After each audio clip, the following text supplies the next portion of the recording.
Hey guys, Aaron again. Welcome back to Help Me DIY. Today I want to bring you another tool of the week. I am super excited about this. You probably recognize this logo, and this is my first ever SnapOn tool. I got their 3/8 inch torque wrench, and it is electronic. Also my first electronic torque wrench, and it does angles. First one of those as well. So I'm gonna throw some batteries in the bottom of this and check it out. The bottom of this just unscrews. I'm gonna drop the 3 AA batteries in there that were included. I assume that's what it takes. Now my Harbor Freight torque wrench has done great for me over the years, but I figured it was time to do a little upgrade.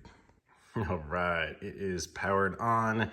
The thing that I am going to most enjoy is just being able to switch back and forth between Newton meters, foot pounds, inch pounds, whatever I need, as well as the ability to torque things at an angle. So I don't know what this stuff means, but apparently the 3/8 inch one was just revamped to a new model.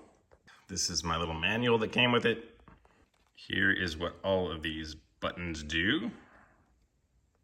So it's got little progress lights that are pretty cool. The first yellow light means that 40% of your target torque has been reached. And then 60% and 80% are the next two. And when you turn green, you have reached what you need to do. If you hit red, you went too far. So we got the power button. You can just press that and it turns on, and it says don't apply torque while you are turning it on because it zeroes itself out once you do that. Here is the U for the units. So we can switch to, we got Newton meters here, kilograms, centimeters. Don't even know what that is, foot pounds, and inch pounds. So this is super cool. And then the up and down adjusts those.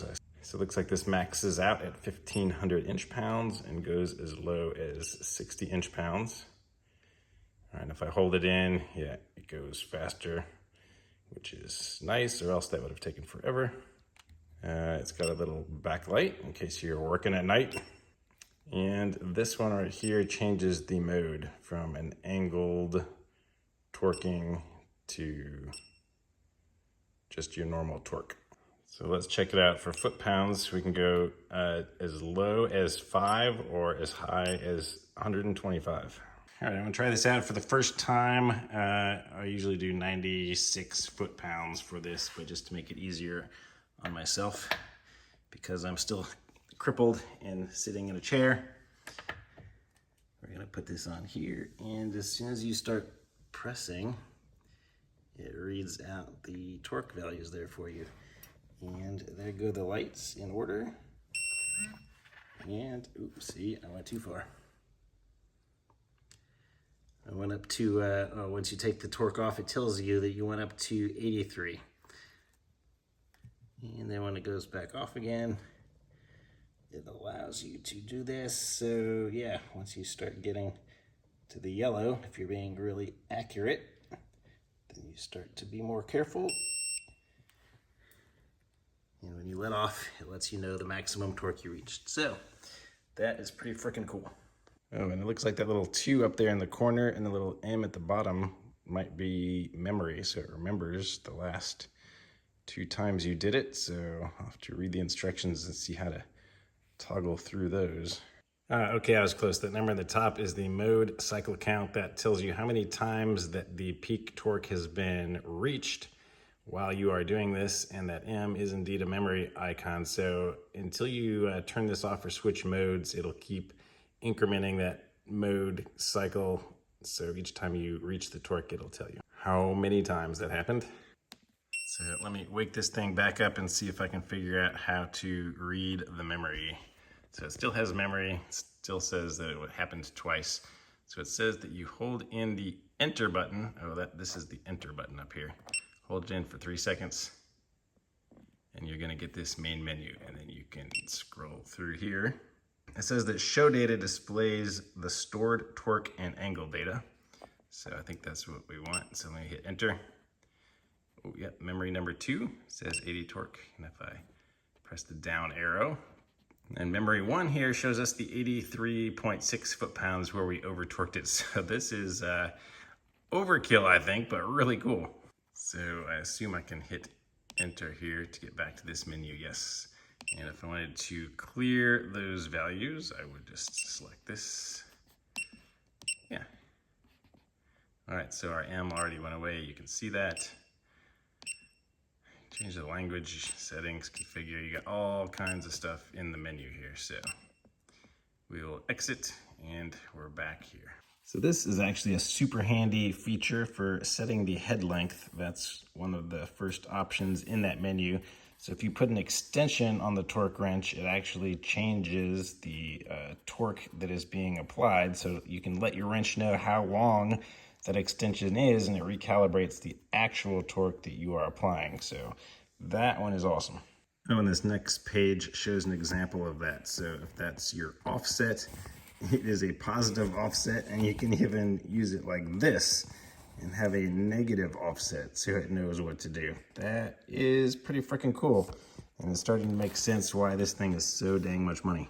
Oh man, of course it has presets. I hadn't even thought of that. So like I said, for 96 foot-pounds, I will be adding that preset so I can just jump right there when I'm torquing the lugs on my wheels. That's definitely gonna be one of my favorite things about this, because it's such a pain to like dial in and adjust the manual wrench, and especially with my aging eyes, it's really hard to see those little lines that are carved in it. So this is gonna be awesome.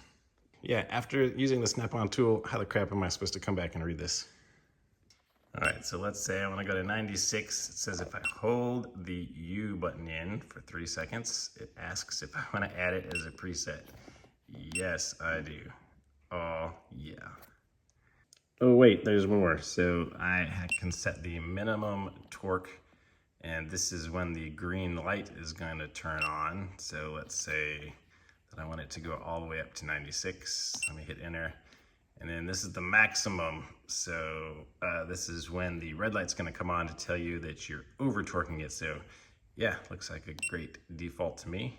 It says the default value is 0, and you can set it between 0 and 99. So the mode count is gonna increment each time the target torque is reached if this is set at 0. Otherwise, if you set it to any other number, the mode count is gonna display as 1 of XX if a non-zero batch count is entered. And it resets to 1 after the batch count is completed. So I'm sure that mechanics have a good reason to use that, but not for me yet. So we're staying at 0. All right, preset of number 1, and you can set up to 10 different presets. All right, we have advanced settings where you can set all of this crazy stuff. And then there's the advanced configuration where you can configure these items. And this is where you go to get your wrench calibrated, and it's password protected, so only your SnapOn repair center can do it. But I'm gonna go ahead and set the date and time now. So let me hold this for 3 seconds to get back into our menu. Oops.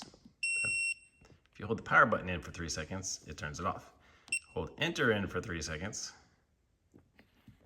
to get here, and then I'm going to go to the configuration.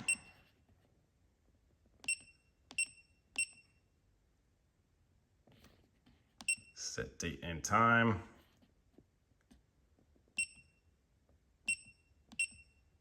We are in 2022 in May.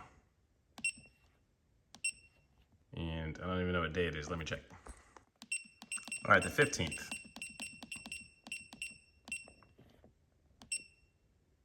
All right, it is 2:45.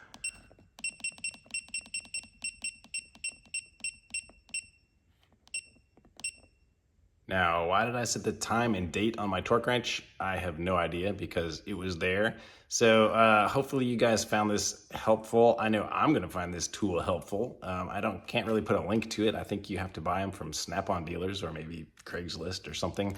So this thing cost me like 620 bucks or something like that. So like I said, all the money that I'm making on this channel from YouTube videos goes back into the channel to buy tools that will eventually be helpful to you in future videos. So keep an eye out for this wrench in future videos. Subscribe to the channel, give the video a thumbs up, and I'll see you on the next one.